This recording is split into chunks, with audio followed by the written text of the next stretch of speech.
साथियों, आज का मेरा टॉपिक है प्रतिरक्षी अणु। एंटीबॉडी अणु क्या होते हैं?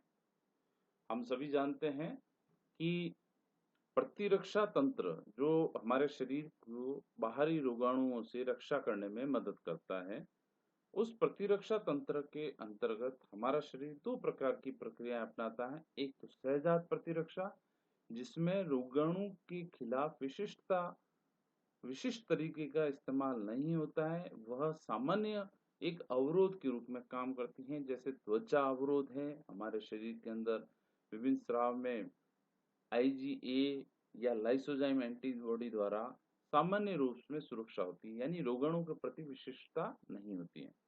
दूसरे प्रकार की जो प्रतिरक्षा होती है, जिसे कहते हैं आप उपार्जित प्रतिरक्षा। उपार्जित प्रतिरक्षा मतलब जो रोगाणुओं के संक्रमण के पश्चात, समझ रहे हैं आप, रोगाणुओं के संक्रमण के पश्चात उनके द्वारा जो प्रभाव उत्पन्न होता है, उन अनुभवों से उत्पन्न होती है, यानी इन्फेक्शन संक्रमण के अनुभव से प्राप्त अर्जित जो प्रतिरक्षा है, उपार्जित है, उसके अंदर एक तरल प्रतिरक्षा होती है। उस तरल प्रतिरक्षा यानी कुछ विशिष्ट प्रकार के अणु तरल रूप में भाग लेते हैं जो एंटीबॉडी होते हैं। तो एक होती है कोशिका मध्य, जिसमें कोशिका भाग लेती है। उपार्जित प्रतिरक्षा का एक प्रकार है कोशिका मध्य, जिसमें टी लिम्फोसाइट भाग लेती हैं। और जो तरल प्रतिरक्षा है, उसमें प्रतिरक्षी अणु प्रमुख भूमिका निभाते हैं। उसी एंटीबॉडी अणु यानी तरल प्रतिरक्षा के मुख्य अणु के बारे में हम आज विशेष डिटेल से पढ़ेंगे। ये टॉपिक न केवल यूजी पीजी के लिए बल्कि विभिन्न प्रतियोगी परीक्षाओं में भी जो विज्ञान के विद्यार्थी उनके काम का है। और मेरे इस चैनल पर आपको केवल और केवल जूलॉजी के टॉपिक्स मिलेंगे। तो पढ़ने वाले विद्यार्थियों को आप जरूर शेयर करें, और प्लीज यदि आपको अच्छा लगता है तो हमें लाइक करके बताएं कि आपको अच्छा लगा, और नहीं पसंद आया तो जरूर डिसलाइक करें। देखिए, एंटीबॉडी मॉलिक्यूल्स के बारे में मैंने आपको बताया। ये देखिए उसकी हिस्ट्री। सबसे पहले ये जो एंटीबॉडी वर्ड है, शब्द प्रतिरक्षा, ये एंटीबॉडी जो है शब्द जो दिया था पॉल एहरलिच ने दिया। पॉल एहरलिच द्वारा प्रथम उपयोग किया गया था।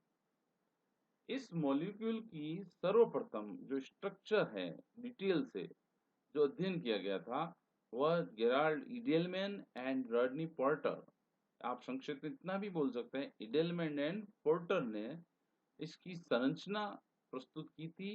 पूरी की पूरी डिटेल से प्रयास किया था, जिसके लिए इनको 1972 का नोबेल पुरस्कार भी मिला था मेडिसिन एंड फिजियोलॉजी का।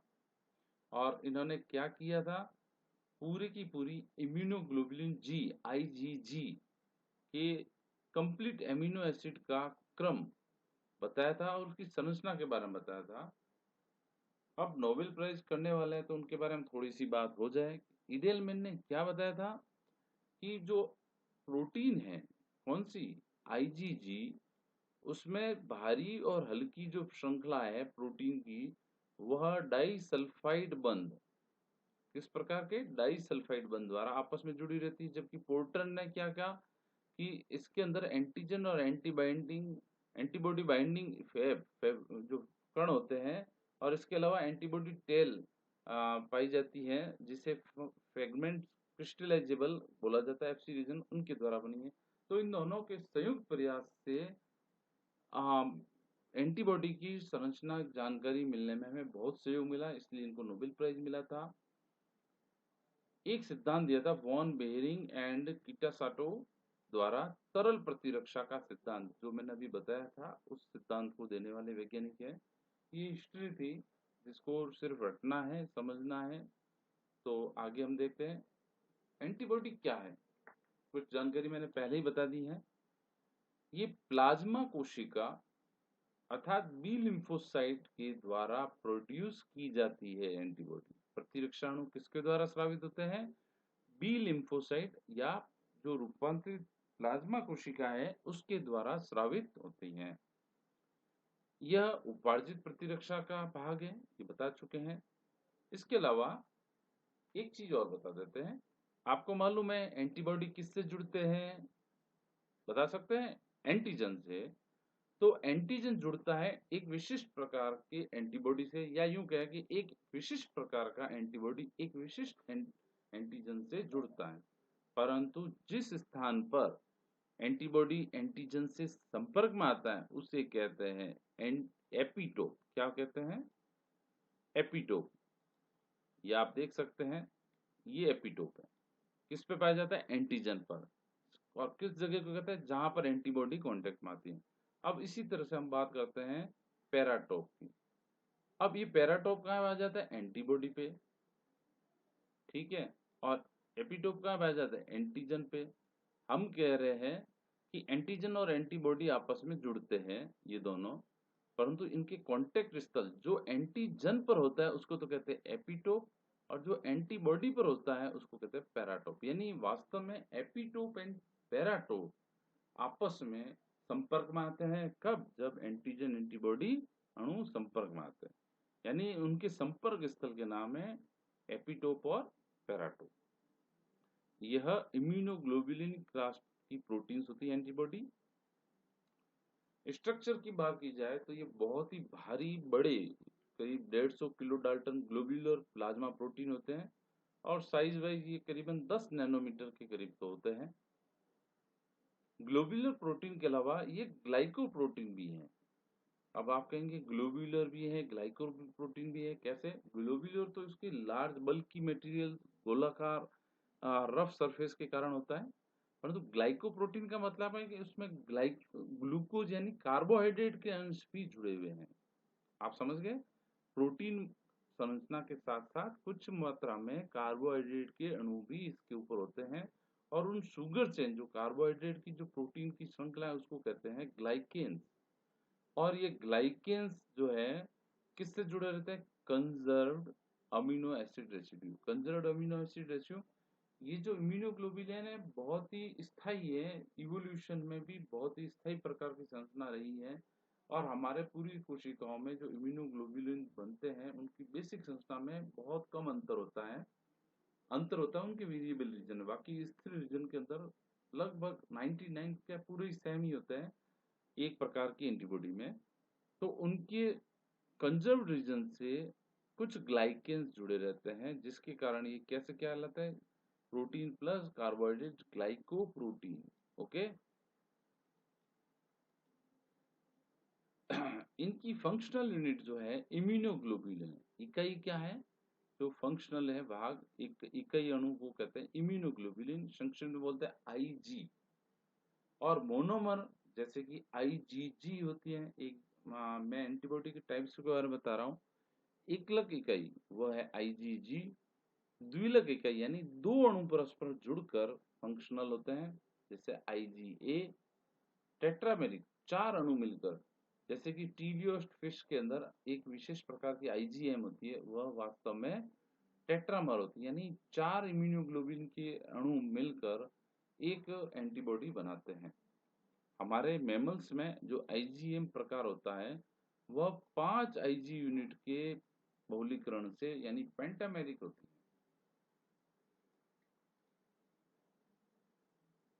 अब हम प्योरली, अभी तक तो जनरल बात थी, अब हम बात करते हैं एंटीबॉडी स्ट्रक्चर की। यहाँ से आपकी परीक्षा का मुख्य टॉपिक प्रारंभ होता है। आप देख सकते हैं कि यहाँ पर दो एक समान आइडेंटिकल हैवी चेन और दो एक समान आइडेंटिकल लाइट चेन हल्की श्रृंखला होती है।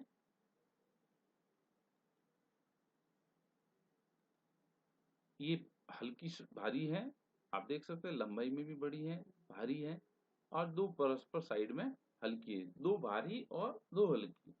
और प्रत्येक भारी और हल्की में भी each heavy chain and each light chain में एक कांस्टेंट यानी स्थिर, ये फिजिक्स का कांस्टेंट नहीं है, यहाँ पर मतलब है ये स्थिर है। जैसे एक आईजीजी है, अलग अलग रोगों की भले ही आईजीजी अलग अलग हो, परंतु उनके स्थिर क्षेत्र, ये जो नीचे का भाग है जिसमें लिखा है सीएच कांस्टेंट रीजन, ठीक है, constant heavy constant light. Light मतलब हल्की प्रोटीन और हैवी मतलब भारी वाली श्रृंखला। तो constant heavy 1, constant heavy 2, constant heavy 3, ये सभी स्थिर रीजन है जो अलग-अलग एंटीबॉडी चाहे आईजीजी अलग-अलग रोगों के लिए कोई भी टाइप हो उनमें यह सेम ही होगा। परंतु अंतर कहाँ होता है? वेरिएबल। ये वेरिएबल हैवी जो है अलग-अलग एंटीबॉडी में अलग-अलग रोगाणुओं या एपिटोप के लिए या एंटीजन के लिए जो एंटीबॉडी है आईजीजी के अलग-अलग प्रकार, उनमें यहाँ पर अंतर होगा। आप समझ गए? स्थिर रीजन के अंदर एक समरूपता होती है, प्रोटीन मॉलिक्यूल में कोई किसी प्रकार का अंतर नहीं होता है। अंतर होता है ऊपर के इस वेरिएबल रीजन में। तो प्रत्येक भारी और हल्की श्रृंखला में आप देख सकते हैं, ये भारी का स्थिर क्षेत्र, ये हल्की का स्थिर क्षेत्र और ये ऊपर के दोनों के हल्के क्षेत्र जो स्थिर नहीं है, वेरिएबल हैं। उनके टाइप्स यानी किस रोगाणु किस एंटीजन के खिलाफ है उसके आधार पर वेरी करते हैं। यहाँ पे पुनः थोड़ा सा पुनरावृत्ति है। 4 पॉलीपेप्टाइड श्रृंखलाएं, 2 आइडेंटिकल हैवी, 2 आइडेंटिकल हल्की, और ये सभी की सभी प्रोटीन जो है जो चारों हैं, ये रेड लाइन की जो बना रखे हैं वास्तव में डाइसल्फाइड बंध है। यहाँ पे मैंने बता रखा, ये जो रेड रेड है वह डाइसल्फाइड बंध द्वारा आपस में जुड़ी रहती हैं। प्रत्येक श्रृंखला में स्ट्रक्चरल डोमेन है। यहाँ पर मैंने डोमेन को छड़ की रूप में बताया है समझने के लिए। परीक्षा में आप इसी टाइप का डायग्राम बनाएं, परंतु वास्तव में ये जो डोमेन है, प्रत्येक जो प्रोटीन है उसमें डोमेन है और प्रत्येक डोमेन ऐसा छड़ आकार का ना होकर के एक इस टाइप का लूप आकार का होता है। ठीक है, और इस लूप में यानी प्रत्येक डोमेन के अंदर जो फोल्ड्स होते हैं, ये जो फोल्ड्स है प्रत्येक डोमेन में, वह बीटा प्रकार की प्रोटीन के शीट्स होती है, उनके फोल्ड होते हैं। आपको अगर ज्यादा इसमें कंफ्यूज हो है तो इतना ही समझे, प्रत्येक ग्लोब्यूलर प्रोटीन यानी जो हल्की हो चाहे भारी हो उसके ऊपर स्ट्रक्चरल डोमेन पाए जाते हैं, संरचनात्मक डोमेन होते हैं, इम्यूनोग्लोबुलिन के डोमेन होते हैं। वह प्रत्येक डोमेन जो है 70 से 110 अमीनो अम्ल का बना होता है, यानी यहाँ से लेके ये जो है एक डोमेन ये कितने का है 70 से 110 का, ये 70 से 110 अमीनो अम्ल का, और इसी तरह से प्रत्येक डोमेन 70 से 110 अमीनो अम्ल का बना है। और ये जो डोमेन है वास्तव में फोल्ड्स के फॉर्म में होता है, कोई प्लेट जैसे नहीं होते, फोल्ड्स होते हैं, और प्रत्येक फोल्ड में 2 बीटा प्रकार की प्रोटीन्स होती हैं, वह पाई जाती हैं। और उनके अंदर अमीनो अम्ल में 16 अमीनो अम्ल होते हैं, जिनके द्वारा यहाँ पर आप देख सकते हैं इस जगह पर सल्फर बंध पाए जाते हैं। यहाँ पे भी सल्फर बंध है, यहाँ पे बता रखे हैं। तो ये सिस्टीन रेसिड्यू द्वारा यानी बहुत सारे सल्फर बंध होते हैं, जिसके द्वारा डोमेन भी बंधे हुए रहते हैं। साथ ही साथ भारी श्रृंखला हल्की से, भारी श्रृंखला भारी से, और हल्की हल्की आपस में एक दूसरे से जुड़ी हुई रहती हैं।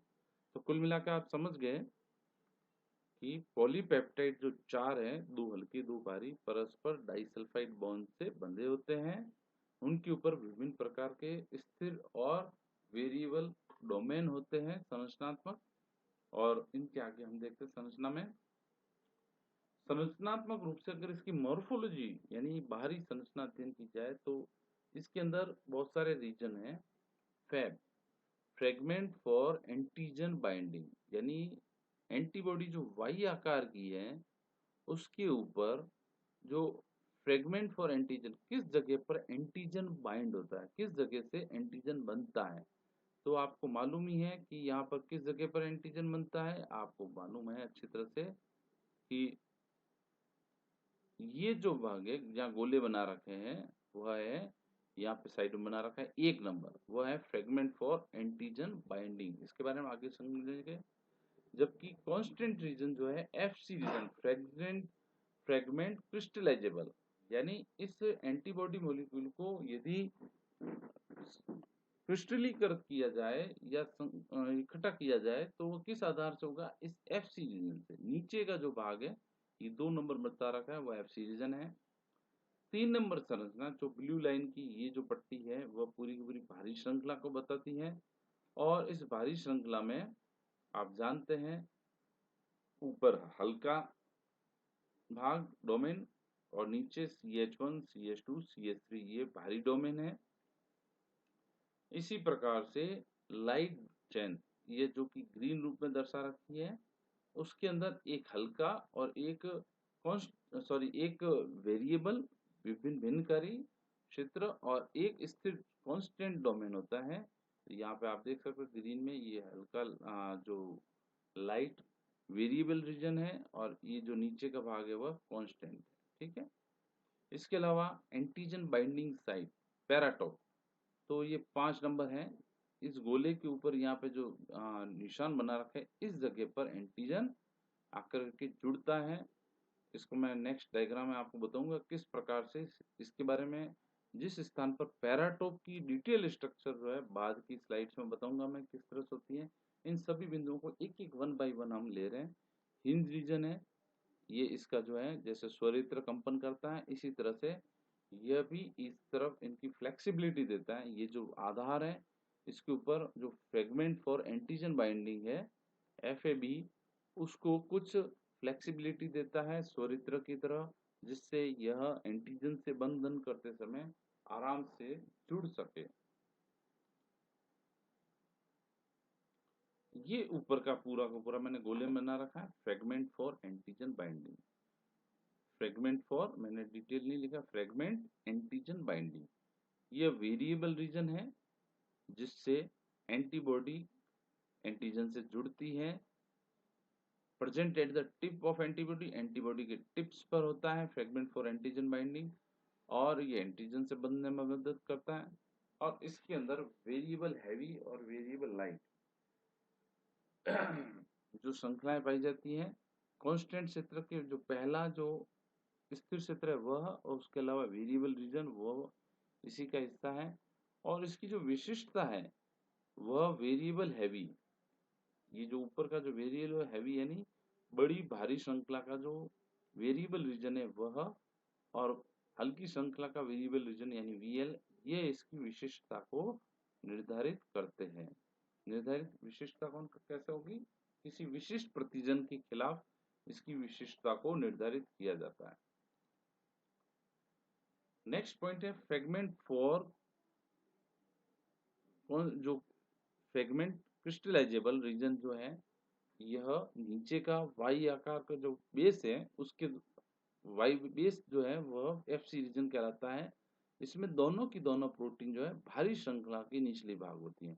इसमें इस डायग्राम में तो दो कांस्टेंट रीजन बताए CH2 CH3, परंतु जैसे IgM IgE के अंदर ये 3 डोमेन होते हैं, यानी यहाँ पर जो 2 डोमेन है उसकी जगह यहाँ पर कितने डोमेन हो सकते हैं? 3 डोमेन। ओके, डोमेन का मतलब कंफ्यूज ना हो, यह CH2 CH3 एक और आगे जोड़ दो CH4।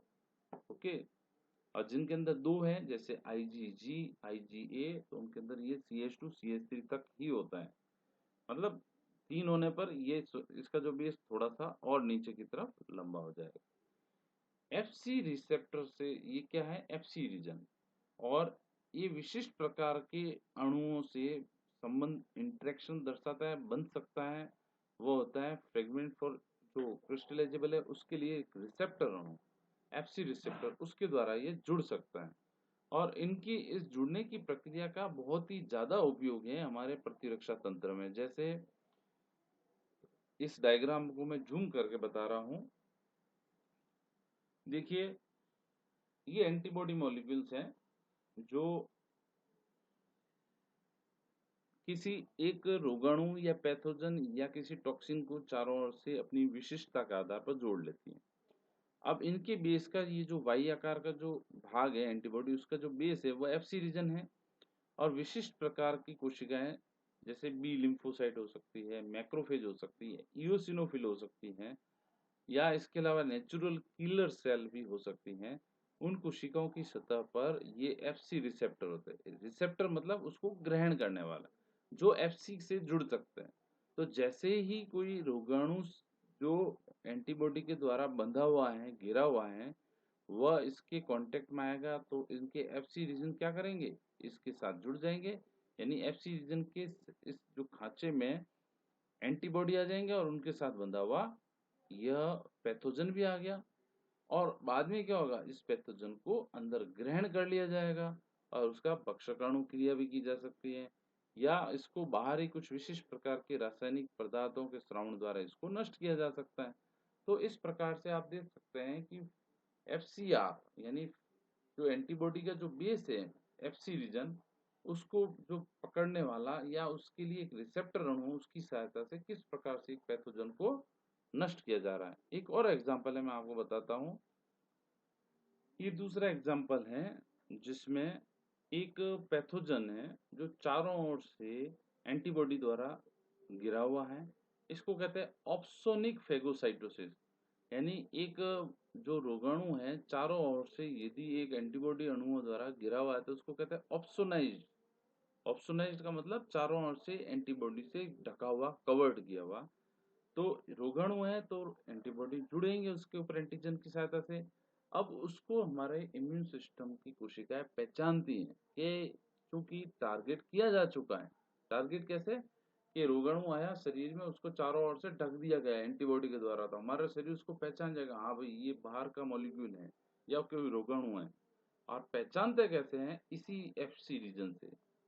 एफसी रीजन जो है एंटीबॉडी के जो है वह एफसी रिसेप्टर, ये कोई फेगोसाइट कोशिका है या कोई और किलर सेल है, तो वह एफसी रिसेप्टर के द्वारा इस ऑप्सोनीकृत, ऑप्सोनीकृत मतलब कवर्ड चारों ओर से एंटीबॉडी द्वारा, उससे बाइंड हो जाएगी और उसको फेगोसाइटोसिस कर लिया जाएगा। उसको इंटरनलाइज करने के बाद में इसको सारे को तोड़ दिया जाएगा और एंटीबॉडी मॉलिक्यूल वगैरह सारे इंटरनलाइज होके वापस रिसाइकल होकर के अपने उचित स्थान पर पहुंच जाएंगे।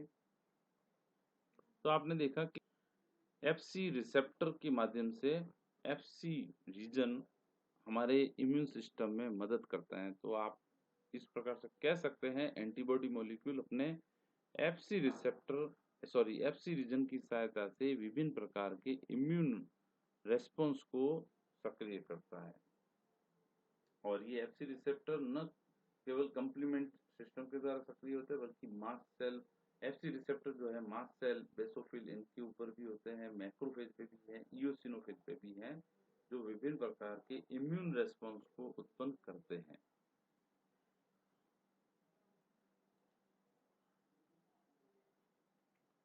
अब लास्ट टॉपिक है मेरा पैराटोप संरचना। आपको मैंने बताया ही था लास्ट में कि ऊपर की स्लाइड्स में ये पैराटोप है ऊपर का। अब ये पैराटोप वास्तव में होता कैसे है उसके बारे में हम देखेंगे। अभी तक हमने फ्रेगमेंट फॉर एंटीजन बाइंडिंग, ऊपर का भाग है, उसके बारे में देख लिया। एफसी रीजन, उसकी खासियत देख ली, इसका जो वाई आकार की जो एंटीबॉडी संरचना उसका आधार है। हैवी और लाइट चेन के डोमेन्स के बारे में पढ़ लिया, स्थिर और variable. Antigen binding site paratope के बारे में अब हम देखेंगे।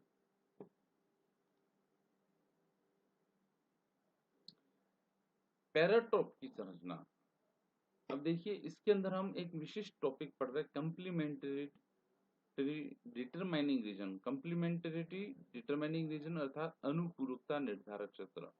मतलब क्या है कि एंटीजन और एंटीबॉडी परस्पर जुड़ते हैं। मैंने ये भी बताया था कि एंटीजन के एपिटोप एंटीबॉडी के पैराटोप से जुड़ते हैं। क्यों जुड़ते हैं? क्योंकि वह अनुपूरक होते हैं। अगर अनुपूरक नहीं है यानी एंटीजन कोई दूसरे प्रकार का है तो उससे एक विशिष्ट प्रकार की एंटीबॉडी जो नहीं जुड़ेगी, और जुड़ेगी तभी जब वो उसके अनुपूरक होगा, उसकी विशिष्टता एक दूसरे की अनुपूरक होगी तभी जुड़ेगी। अब ये पैराटोप बनता किससे है? तो सीधी से शब्दों में है सेट ऑफ सीडीआर, मतलब अनुपूरकता निर्धारक क्षेत्र के जो सेट है परस्पर मिलकर पैराटोप बनाते हैं। आप क्लियर हो गया? एक पैराटोप में एक से अधिक अनुपूरकता निर्धारक क्षेत्र कंप्लीमेंटरिटी डिटरमाइनिंग रीजन होते हैं। कैसे होते हैं? यहाँ पर आप देख सकते हैं कि ये जो पूरा का पूरा जो नीचे का CH1, CH2, CH3 और ये कांस्टेंट लाइट रीजन है, और ऊपर का जो क्षेत्र है ये वेरिएबल हैवी और ये वेरिएबल जो है लाइट चेन का भाग है।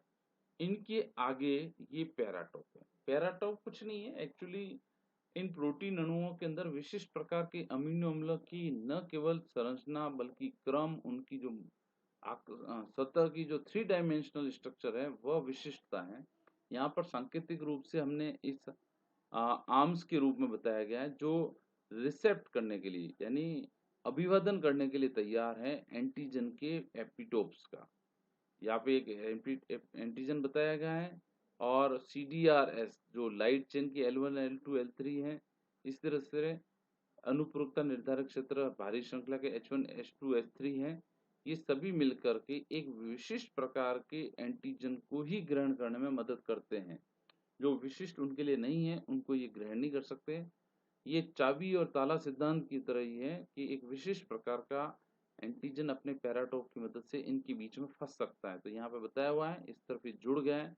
यदि ये फिक्स हो रहा है, सेटल हो रहा है, तो ये इस एंटीजन से क्रिया करेगा। ताले चाबी से ही खुलता है, दूसरी चाबी से नहीं खुलता है। इसी प्रकार से एक पर्टिकुलर एंटीजन के एपिटोप एक पर्टिकुलर एंटीबॉडी के पैराटोप से ही जुड़ते हैं और वो पैराटोप क्या है?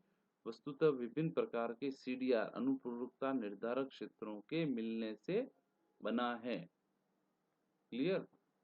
फाइनली एक बार और रिपीट कर रहा हूँ, ये CDR वास्तव में कुछ नहीं है, पैराटोप वास्तव में बहुत सारे CDR के परस्पर मिलने से, क्योंकि आप जानते हैं कि एंटीजन और जो एपिटोप है उसमें जो संरचनात्मक रूप से और रासायनिक दृष्टि से विशिष्टता को पहचानने के लिए एक बहुत आर्म्स है जो CDR कहलाते हैं।